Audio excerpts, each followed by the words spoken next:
10 programme के इस segment में आपको खुश आमदीद कहते हैं। इस सेगमेंट में हमारे साथ मौजूद हैं मोहसिन दोस्त साहब, जो कि शायर हैं और इनकी अभी किताब सामने आई है, मुझे पानी पर लिखना आ गया है।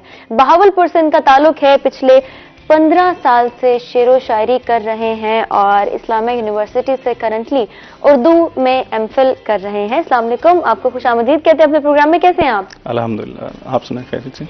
हम बिल्कुल ठीक ठाक। नवाबों के शहर बहावलपुर से इनका ताल्लुक है। सबसे पहले तो मुझे ये बताएं ना, बहावलपुर में क्या सूरत हाल है आजकल? बहावलपुर माशाल्लाह एक तो पुरअमन शहर है। बिल्कुल। और शायरी के हवाले से बड़ी जरखेज ज़मीन है। वहाँ पर बहुत सारी एकेडमीज़ बनी हुई हैं जहाँ से हमने अपनी शायरी का सफ़र का आगाज़ किया। वहाँ जा के हम सीखते थे, बड़े बड़े असातिज़ा थे वहाँ पर। तो शायरी का शौक़ भी वहाँ से परवान चढ़ा। और अज़हर फ़राग साहब हमारे उस्ताद हैं जी, और उनको तो वैसे किसी तारुफ के मोहताज नहीं है वो। तो उन्हीं की सरपरस्ती में हमने जो है ये शायरी सीखी है। पहले हम लिखते थे, अपने ख्यालात का इज़हार करते थे। उस वक्त हमें नहीं पता था कि बहरें भी कोई होती हैं। तो पहले हम लहरों पे लिखते थे, अब हम बहरों पे लिखते हैं। बहुत खूब, यानी वक्त के साथ साथ बहुत कुछ सीखा। बिल्कुल ऐसे। मुझे पानी पे लिखना आ गया है, क्या आप बताना चाहेंगे इस किताब के हवाले से? मुझे तो नाम ही इतना खूबसूरत लग रहा है। बस ये जो टाइटल इसका है, ये इस तरह से है कि ये शेर हो गया था। इसको दानिस्ता तौर पे नहीं लिखा गया। हाँ, मैं समझ गई। ये हो गया शेर। तो ये पूरा शेर है कि मुझे पानी पे लिखना आ गया है, मेरी इतनी रियाजत हो गई है। क्या बात है, क्या बात है। तो आपने ये कब शुरू किया? ये शेर 2014 का है। 2014 का? हाँ जी। और वैसे आपने शेर व शायरी आप बता रहे थे 15 साल। जी 15 साल की रियाजत है। और 2009 से जो है हमने बाकायदा शेर कहना शुरू किया हमने। सबसे ज्यादा सपोर्ट किसकी हासिल रही है आपको? सबसे ज्यादा सपोर्ट जो है, हम समझते हैं कि एक तो आपका एनवायरनमेंट ऐसा होना चाहिए कि जहाँ पे आपको तरगीब मिलती रहे। उसके अलावा अज़हर फ़राग साहब ऐसे नौजवान शायर हैं, उस्ताद शायर हैं कि जिन्होंने बहावलपुर में जो है नौजवानों को एक प्लेटफॉर्म मुहैया किया। बेशक ऐसा ही है। उस प्लेटफॉर्म का नाम है कथारसिस आर्ट्स फोरम, जहाँ पे बहुत सारे नौजवान जो है वो अपने अपने तरीके से, अपने अपने आहंग में जो है वो शेर कह रहे हैं। आप क्या समझते हैं, एकेडमीज का फुकदान है? एकेडमीज बन रही हैं और संजीदा अदब भी परवान चढ़ रहा है, लेकिन उसमें जो है ना, मैं समझता हूँ कि नौजवानों को ज्यादा हिस्सा लेना चाहिए।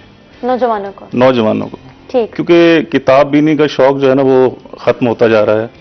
जैसे वो एक मिसरा मशहूर है कि ये आखिरी सदी है किताबों से इश्क की। तो मैं समझता हूँ कि नौजवानों को किताबों की तरफ आना चाहिए। बिल्कुल ठीक। अभी आपने ऐड किया कैथारसिस। जी। आप क्या समझते हैं कि कैथारसिस वैसे तो मुख्तलिफ बहुत ही तरीकों के साथ किया जा सकता है। कुछ लोग अगर स्ट्रेस का शिकार होते हैं या किसी भी किस्म की एंजाइटी होती है या परेशानी होती है तो कहीं ना कहीं अपना दिल लगा लेते हैं, जहां वो अपने आप को रिलैक्स्ड फील करते हैं।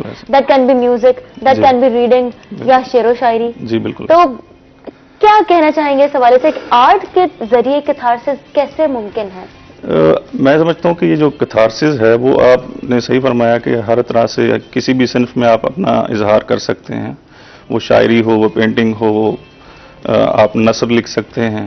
तो हमने जो ये कैथारसिस बनाया था उसका बेसिक मकसद भी यही था कि हम तमाम फ़नून लतीफ़ा की जो किस्में हैं उनको हम जो है वो प्रमोट करें। उसमें हमने जो है वो पेंटिंग्स की एग्जीबिशन भी रखी।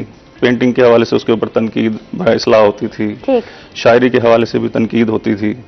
इस तरह से हमने तनकीदी इजलासों का आगाज़ किया कैथारसिस का। तो उससे फिर ये है कि नौजवानों में तहरीक पैदा हुई। अब नए नए नौजवान जो है हमारे फोरम में आते हैं और वो शेर कहना सीख रहे हैं। हमने अज़हर फ़राग साहब से सीखा है।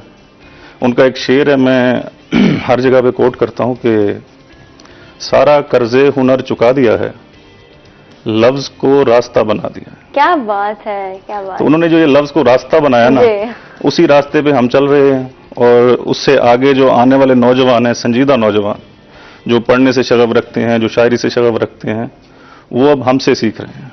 बिल्कुल सही।